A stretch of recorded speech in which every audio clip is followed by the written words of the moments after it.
Back to news. AP శాసనమండలిలో CM Chandrababu మాట్లాడుతున్నారు. Live లో చూద్దాం. 38 సంవత్సరాలు కంటే 16వ సంవత్సరం 2016 78 నుంచి ఇక్కడ ఉండడం, అదే మాదిరిగా ఆ రోజు నుంచి ఇప్పటికి ఒకసారి గుర్తు చేసుకుంటే ఇది ఒక విధంగా చెప్పాలంటే ఈ బిల్డింగ్లో, ఈ కౌన్సిల్ హాల్లో, లేదంటే అసెంబ్లీ హాల్లో చివరి సమావేశాలని నేను అనుకుంటున్నాను. ఏదైనా ఎమర్జెన్సీ వస్తే తప్ప రాకూడదని కూడా కోరుకుంటున్నా. అది చూసినప్పుడు ఈరోజు అసెంబ్లీకి వెళ్ళి లోపలంతా ఒకసారి చూసుకొని పాత గుర్తులు ఒకసారి నెమరు వేసుకొని కొంతమంది ఫ్రెండ్స్ అందరూ వస్తే ఫోటోలు కూడా తీసుకొని ఒక గుర్తుగా మిగిలిపోయే పరిస్థితి వచ్చింది. అదే మరిగా దేశ ఈ 40 ఏళ్లలో 38 సంవత్సరాలుగా నాకు కొన్ని సమస్యలు చూస్తే స్థూలంగా మీరు కూడా ఉన్నారు, మీకు సుదీర్ఘ రాజకీయ చరిత్ర ఉంది. అయితే ఈ అసెంబ్లీలో, కౌన్సిల్లో ప్రతి ఒక్క సంవత్సరం మనం డిస్కస్ చేసి 2-3 సబ్జెక్టులు కంపల్సరీగా ఉండాలి, వారసత్వంగా వచ్చేసాయి. ఒకటి కరెంటు విషయంలో మీరు చూస్తే అధ్యక్ష కంపల్సరీగా ఎండాకాలం వస్తే మాకు నరా రాఘవరెడ్డి గారు జ్ఞాపకం వస్తారు అధ్యక్ష. ఆ పెద్ద మనిషి పక్కనే నల్గొండ, ఆ నుంచి మనుషులు రైతులందరినీ వేసుకొని వచ్చేవాడు ఇక్కడికి వచ్చి ప్రతి ఒక్క అసెంబ్లీలో కంపల్సరీగా చర్చ జరగాలి, ప్రతి ఒక్క నెంబరు కరెంటు గురించి మాట్లాడాలి, ఎండిపోయిన పంట పొలాలు తీసుకొచ్చి చూపిస్తే తప్ప అక్కడ వదిలిపెట్టే పరిస్థితి ఉండరు. అక్కడి నుంచి ప్రారంభమైన దశ. ఆ తర్వాత నేను ముఖ్యమంత్రి అయిన తర్వాత ఈ సమస్య పరిష్కారం చేయలేమని ఆలోచించాం, రిఫార్మ్స్ తీసుకొచ్చాం. 2004కి మిగులు కరెంట్ వచ్చింది. మొన్న కూడా మీరు చూస్తే 22 మిలియన్ యూనిట్లు కరెంటు కొరత ఉంటే with in a month time current కొరత లేకుండా చేశాం. ఈరోజు 7 గంటలంటే టైం చూసుకుంటే మళ్ళీ కరెంట్ ఇచ్చే పరిస్థితి తీసుకొచ్చామంటే ఒక సమస్యను శాశ్వతంగా పరిష్కారం చేయగలిగాం. రెండోది దేశ సరే హైదరాబాద్ గురించి చెప్పాల్సిన పని లేదు, ఒక తృప్తి ఈరోజు. ఎందుకంటే ఎక్కడ చూసినా నాకు ఒక ఆనందం, ఒక తృప్తి. నా కోసం పనిచేయలేదు దేశ. ఓసారి ఈ హౌసుల్లో జ్ఞాపకం చేసుకుంటే నన్ను ప్రతిరోజు ఎగతాళి చేసేవాళ్ళు. ఈయన ఏదో పెద్ద హైదరాబాద్ అభివృద్ధి చేశాడంటాడు, ఒక రోడ్డే కదా వేసింది, ఏది ఎయిర్పోర్ట్ నుంచి నేరుగా హైటెక్ సిటీ వరకు ఇదేనా అభివృద్ధి అని చెప్పిన వాళ్ళు ఉన్నారు. హైదరాబాద్లో మొత్తం డబ్బులు తీసుకొచ్చి పెట్టేశాడు, మిగిలిన ప్రాంతాలు అభివృద్ధి చేయలేదని చెప్పిన వాళ్ళు ఉన్నారు. చాలా విమర్శలు చేశారు దేశ. కానీ తెలుగు జాతికి, తెలుగు వారికి ఒక బ్రహ్మాండమైన రాజధాని ఉండాలి. ఆ రోజు నిజాం చార్మినార్, ఈ council building, assembly building, Raj Bhavan అన్ని బిల్డింగ్స్ కడితే ఒక ఆర్థికంగా ఒక మాన్యుమెంట్ కట్టాలని మొదటి ప్రారంభించింది హైటెక్ సిటీ ప్రారంభించాను. దానికి చాలా ఎఫర్ట్స్ పెట్టాను. ఇప్పటికీ అక్కడ ప్రారంభమైంది.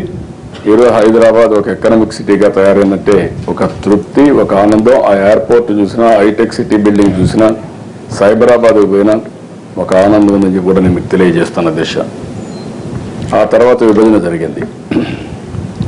విభజన జరిగిన తర్వాత దిశ చాలా ఇబ్బందులు ఉన్నాయి. ఇబ్బందులు మీకు అందరికీ కూడా తెలుసు. విమర్శించే వాళ్ళు విమర్శిస్తున్నారు, అభిమానించే వాళ్ళు అభిమానిస్తున్నారు, పొగిడే వాళ్ళు పొగుడుతున్నారు. ఇది రాజకీయాల్లో ఈ మామూలు దిశ. కొంతమంది అయితే అన్ని విధాల నన్ను ముందుకు పోనీయకుండా అడ్డం పడాలని కూడా ప్రయత్నం చేస్తున్నారు దిశ. అయితే ఇది సహజం కూడా. నేను దాని గురించి తప్పులు కూడా పడడం లేదు. ఎవరి డ్యూటీ వాళ్ళు చేస్తారు, మన డ్యూటీ మనం చేయాలి, దాని తప్పు కూడా లేదు దిశ. అయితే దిశ ఈరోజు రాయలసీమలో, అదే మాదిరిగా ప్రకాశం జిల్లా, లేకపోతే ఇంకా చాలా జిల్లాలు, అప్లాండ్స్, రకరకాల సమస్యలు. శ్రీకాకుళం, విజయనగరం నీళ్లు ఉన్నాయి, నీళ్లు వాడుకునే తెలివితేటలు వాళ్ళకి రాలేదు. 8 అడుగుల్లో నీళ్లున్నాయి దశ, లేకపోతే 10 అడుగుల్లో, 12 అడుగుల్లో, 12 మీటర్లు ఇంకా తక్కువనే నీళ్లున్నాయి. కానీ ఫుల్గా ఎక్స్ప్లాయిట్ చేయలేకపోయారు. ఇంకొక పక్క దశ ప్రకాశం జిల్లాకి చాలా సమస్యలు ఉన్నాయి. ప్రకాశం జిల్లాకు ఉండే సమస్యలు రాయలసీమతో సమానంగానే ఒరిజినల్ కూడా ఆ జిల్లా స్వరూపం 3 ఒక పక్క రాయలసీమ నుంచి వచ్చిన ప్రాంతం ఉంది, ఒక పక్క ఆంధ్ర నుంచి వచ్చిన ప్రాంతం ఉంది, గుంటూరు నెల్లూరు నుంచి వచ్చిన ప్రాంతాలు ఉన్నాయి. ఆ విధంగా ఆ జిల్లాకు ఆ సమస్యలు ఉన్నాయి. ఆ రోజు అధ్యక్ష ఒక్కొక్కసారి ఆలోచిస్తే చరిత్ర, నేను ఆ జిల్లాకు పోతే వెస్టర్న్ తాలూక్స్ ప్రతి ఒక్కసారి అడిగేవాళ్ళు, సార్ మీరు ఏం చేస్తారో తెలియదు, మాకు ఈ వెలుగొండ ప్రాజెక్టు ప్రారంభించండి సార్ అని. నేను నవ్వుతూ అడిగేవాడిని, కాదు వెలుగొండ ప్రాజెక్టు ప్రారంభిస్తే నీళ్ళు ఎక్కకుండా అని అడిగేవాడిని. వాళ్ళు చెప్పేవాళ్ళు, కాదు సార్ మీరు చేయండి, 5 ఏళ్ళకి ఒకసారి నీళ్ళు రానండి, ఆ 5 ఏళ్ళకి నీళ్ళు వస్తే మిగిలిన సమయంలో గ్రౌండ్ వాటర్ వస్తుంది, బతుకుతాను మేము, లేకుంటే చాలా సమస్యలు ఉన్నాయని చెప్పేవాడు. ఇంకా ఒక మరొకటి సార్ అవసరమైతే మేము శ్రమదానం చేస్తాం, ప్రతి ఒక్కరు అదే మరి చేస్తారు ఉద్దేశం. ముందు ఒక ప్రాజెక్ట్ వచ్చే వరకు మేమే శ్రమదానం చేస్తామంటారు, తర్వాత మాత్రం మీరే చేయమంటారు. ఇది మామూలుగా జరిగే పనులు ఇవన్నీ. అదే మరి నేను చెప్తే నేను ఆలోచించాను అధ్యక్ష, ఓకే చేద్దామనే ఉద్దేశంతో నేను ఆ రోజు వెలుగొండ ప్రాజెక్టుకి ఫౌండేషన్ వేసిన అధ్యక్ష. 10 ఏళ్ళైనా కూడా చేయలేకపోతే మళ్ళీ వెలుగొండ ప్రాజెక్ట్ని పూర్తి చేసి ప్రకాశం జిల్లాకు నీటి సమస్య లేకుండా చేసే బాధ్యత, అన్ని నియోజకవర్గాలు నీళ్లు తెచ్చే బాధ్యత నేను తీసుకుంటున్నానికి ఒక గర్వంగా ఉంది అధ్యక్ష. నేను I'm proud of it, I'm very happy. ఆ పని చేసినప్పుడు ఒక ఆనందం, ఒక తృప్తి. టనల్స్ కూడా సరిగ్గా పని చేయకపోతే వాళ్ళు కూడా మేము రిపేర్ చేయలేకపోతున్నాం, వల్ల కాదంటే అవసరమైతే ఎట్టి పరిస్థితులు పని కావాలనే ఉద్దేశంతో రివైజర్ రేట్స్ కూడా చేపిస్తున్నాం అధ్యక్ష. తోటపల్లి అధ్యక్ష, విజయనగరంలో నేను ఆ రోజు పోయి చూస్తే నేనే బాధపడ్డాను. తోటపల్లి నీళ్లు పోతున్నాయి, ఒక ప్రాజెక్ట్ తక్కువ డబ్బులతో అయిపోతుంది, ఈ ప్రాజెక్టు కడితే నీళ్లు వస్తాయంటే నేను ఆ రోజు అనౌన్స్ చేస్తాను, 18 నెలల్లో ఈ ప్రాజెక్ట్ పూర్తి చేస్తాను అనౌన్స్ చేసి ఫౌండేషన్ డబ్బులు పెడితే 10 ఏళ్ళు కాలేదు. వచ్చిన వెంటనే డబ్బులు ఖర్చు పెట్టి తోటపల్లి పూర్తి చేసి శ్రీకాకుళం విజయనగరానికి నీళ్లు ఇచ్చామంటే ఆ పట్టుదల తప్ప ఇంకోటి కాదు. ఈరోజు ఆ జిల్లాలో జరిగిన అధ్యక్ష. ఇకపోతే మీరు వస్తే అధ్యక్ష రాయలసీమలో నేను కరువుకు వస్తాను.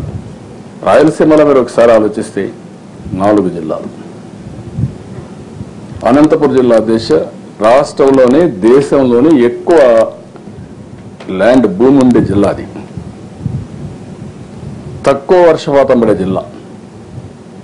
ఏ రాజస్థాన్ తర్వాత ఒక జైస్వాల్ అని ఒక జిల్లా ఉంది, దాని తర్వాత లోయెస్ట్ రెయిన్ఫాల్ ఎక్కడన్నా పడుతుందంటే అది అనంతపురం జిల్లాలో పడుతుంది. అలాంటి జిల్లాలో దిశ 18 సంవత్సరాలుగా 4 సంవత్సరాలే పంట వచ్చింది. ఓసారి నాకే అనిపిస్తుంది, నేనే ఇంట్రడ్యూస్ చేశా ఇన్పుట్ సబ్సిడీ, ఫస్ట్ టైం అనంతపురికి ఇచ్చింది నేనే ఇచ్చాను దేశ. ఇన్సూరెన్స్ కూడా నేనే తీసుకొచ్చాను. ఆ బాధలు చూసిన తర్వాత ఇది కరెక్ట్ కాదని క్యాటిల్ క్యాంపులు పెట్టాం. నాకు ఎప్పుడు కూడా జ్ఞాపకం ఉంది, క్యాటిల్ క్యాంపులు పెట్టి ఇళ్లలో గ్రామాల్లో పశువుల్ని మేపుకునే పరిస్థితి కూడా లేకపోతే, పెంచి పోషించే పరిస్థితి లేకపోతే స్లాటర్ హౌస్ పోతున్నాయంటే కరెక్ట్ కాదు అని ఆ రోజు నేనే క్యాంపులు పెట్టించాను. అదే మరిగా దేశ కమ్యూనిస్ట్ మిత్రులు ఉన్నారు, వారిని కూడా అభినందిస్తున్నా. ఎన్నోసార్లు మీరు కరువు జిల్లాలో పర్యటించడమే కాకుండా ఒకప్పుడైతే అది ఒక ఆ రోజు పరిస్థితులు అవి. ఆ రోజు మీరు ఎక్కడికక్కడ ఏదైతే గంజి కేంద్రాలు పెట్టారు, ఐ రిమెంబర్ ద డేస్. గంజి కేంద్రాలు కూడా పెట్టి కనీసం కష్టంలో ఉండే వ్యక్తికి ఒక గ్లాసు గంజన్న ఇస్తే నిలదొక్కుంటారు, లేకపోతే ప్రమాదం వస్తుందని పెట్టిన రోజులు ఇంకా జ్ఞాపకం ఉన్నాయి. చాలామంది అన్నారు అధ్యక్ష అనంతపురం జిల్లా ఎడారిగా మారిపోతుంది, ఈ జిల్లాను ఎవరు రక్షించలేరని ఒక నానుడు వచ్చేసింది అధ్యక్ష. ఇంకొక పక్క కూడా అనంతపురం జిల్లాను చూస్తే వీళ్ళ ఆ పరిస్థితుల వల్ల అనారోగ్యం, ఇంకొక పక్క పౌష్టికాహారం కూడా తినని పరిస్థితి. ఎందుకంటే దేశ ఇప్పుడు చూస్తే 18 సంవత్సరాల్లో 4 సంవత్సరాలు పంట వచ్చింది, వేరుశనగ పంట. 6 లక్షల ఎకరాలు వేస్తున్నారు, 6 లక్షల హెక్టార్లు అంటే 15 లక్షల ఎకరాలు వేస్తున్నారు. 14 సంవత్సరాలు నష్టపోయిన రైతు ఏ విధంగా కోరుకున్నాడు దేశ? వేసినప్పుడు మాత్రం ఆదాయం పెద్దగా రాదు, నష్టపోయినప్పుడు మాత్రం నష్టం ఎక్కువ వస్తూ ఉంది. అది సినారియో అక్కడ. అదే మరిగా దేశ కర్నూలు ఉంది. కర్నూలు కూడా చాలా వైశాల్యం కానీ ఏరియా కానీ అంతా కూడా బ్యాక్వర్డ్ క్లాసెస్ పేదరికం ఉండే జిల్లా అది కూడా. కడప జిల్లాలో కూడా మీరు చూస్తే దేశ ఈ జిల్లాలో 4-5 జిల్లాలు చాలా ఒక విధంగా చెప్పాలంటే దేశ కోస్టల్ ఆంధ్రప్రదేశ్ కంటే ఎక్కువ అవకాశాలు ఉండే జిల్లాలు ఈ జిల్లాలు. మీరు ఆశ్చర్యపడతారు దేశ ఈరోజు కర్నూలులో పులివెందల్లో బనానా అరటి దేశంలో నెంబర్ 1 దేశ మ్యాక్సిమం ఈల్డ్ ఎక్కడ వస్తుందంటే ఇక్కడి నుంచి వస్తుంది. టేస్టియస్ట్ బాగా టేస్ట్ ఉండే ఆరెంజెస్ ఎక్కడి నుంచి వస్తాయంటే సింహాద్రిపురం నుంచి వస్తుంది. మీరు ఎవరన్నా టేస్ట్ చేశారో లేదో అది తెలియదు కానీ అనంతపూర్లో ఏ పండు మీరు తిన్నా ప్రపంచంలో ఎక్కడా లేని టేస్ట్ ఒక అనంతపూర్ పళ్ళకే వస్తుంది. ఏపీ శాసన మండలిలో సీఎం చంద్రబాబు మాట్లాడారు. ఇప్పటి వరకు లైవ్ చూసాం. ఇవి 30 బేసిస్ విశేషాలు. ఇక నెక్స్ట్